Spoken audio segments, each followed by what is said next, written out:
New York, January 1959. Scene of the most daring sleep deprivation experiment ever attempted. Disc jockey Peter Tripp decided to raise money for charity by staying awake for 200 hours, 8 days and nights. If successful, it was to be the longest period of uninterrupted wakefulness ever recorded. I don't think anyone thought Peter Tripp was going to stay awake more than 2 or 3 days. Have you ever tried to stay awake before an exam for one night? It kills you. Well, 8 days is impossible. Oh, pardon me. How about you kids? Do you think that might be a hit song? Rosemary June, I'll always be in love with you. We think it's just tremendous. Inventor of the Top 40 and a pioneer of TV pop shows, Tripp was the most successful DJ in America. His radio station asked a young sleep researcher to supervise the experiment. I thought that this was certainly a risk.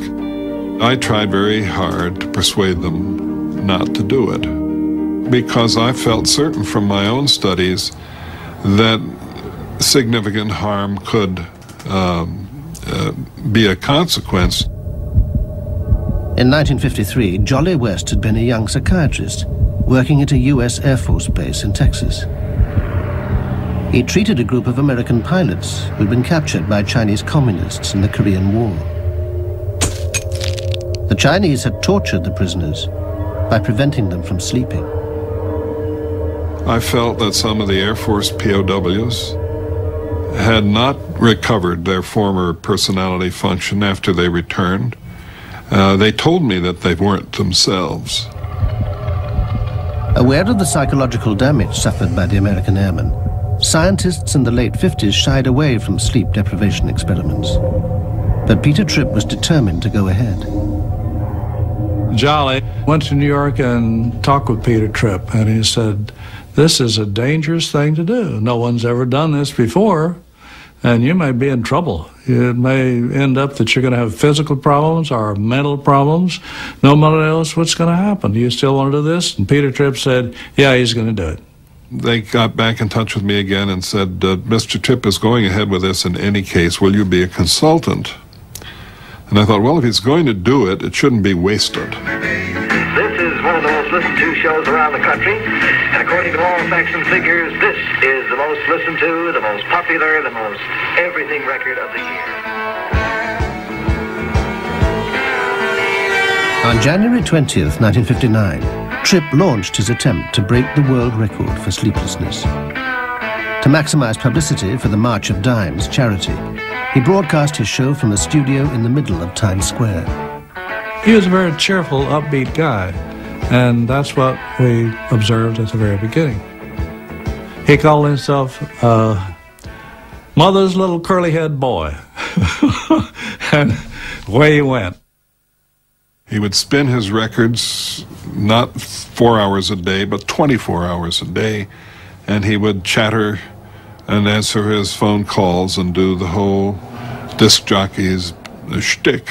I got myself all geared up to use Polaroid films to take a picture of Peter Tripp every hour as long as he stayed awake. Well, it worked. Good people, right now we're going to kind of close off with something that we think is about as pretty as a record can be. It's instrumental. I think it will be the first big smash hit of 1959. While New Yorkers listened in their millions, the doctors kept Tripp under constant observation. As the hours mounted, it became harder for them to keep him awake. When studies of sleep deprivation are done, I always wonder what measures they took to keep the person awake. Because when we studied Peter Tripp, that was our objective, to make absolutely certain that he stayed awake, and we did. I had the graveyard shift. From midnight till 8 o'clock in the morning, I had my eyes focused on that guy, because after 2 or 3 days, you can imagine, he wanted to play games, you know. He'd want me to look out the window at something. Well, he'd catnap a few seconds. We never did do that. We wouldn't let him do this. He would say, now I'll just go to the bathroom a few minutes, and it'll be on. We said, oh, we're going to go to the bathroom with you. Oh, he was mad and incensed, but finally we said, look, if you got the bathroom to sit down, you're going to go to sleep, don't you know? The whole experiment's over. Oh, he said, okay. So as inconvenient and as awkward as it was, we were with this man constantly. By the third day, Tripp's behavior had begun to change. He was abusing everyone around him, even his barber, who he'd known for years.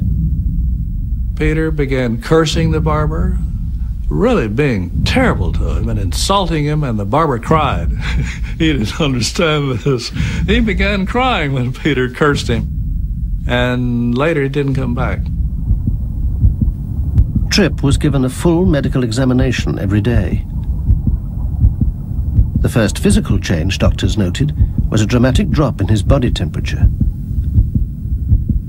Many times he would sit in this warm booth with his overcoat on and his hat pulled down. That was a complete change for Peter Tripp. His mean body temperature progressively declined over this period of time. And the lower it went, the crazier he got. Tripp had begun to see things that weren't there. He mistook one of the doctors for an undertaker who'd come to bury him. He ran into the street, terrified. He bolted out of the door. I chased him. He ran across in heavy traffic and just missed being hurt. I had to tackle him to keep him from being killed by a taxi.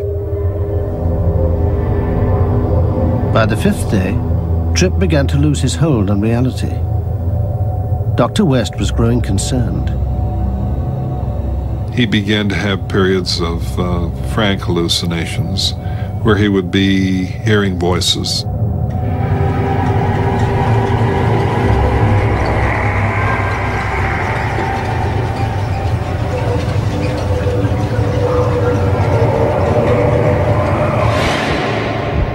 At first, the medical team were puzzled by the hallucinations, but then they made a surprising discovery. When we sleep, we enter a period of REM sleep every 90 minutes. It's during this stage that we dream. Tripp's brainwaves showed that although he was awake, the hallucinations were shadowing the 90-minute cycle of dream sleep. There was a 90-minute cycle of relative confusion and relative clarity that would ebb and flow. And during the time that he would, if he were sleeping, have had REM sleep, those were the times he was most likely to hallucinate.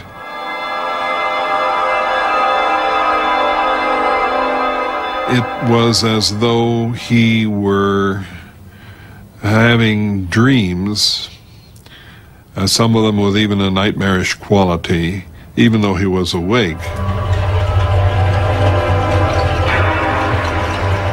He began seeing spiders in his shoes. And he talked about them, was fearful of this.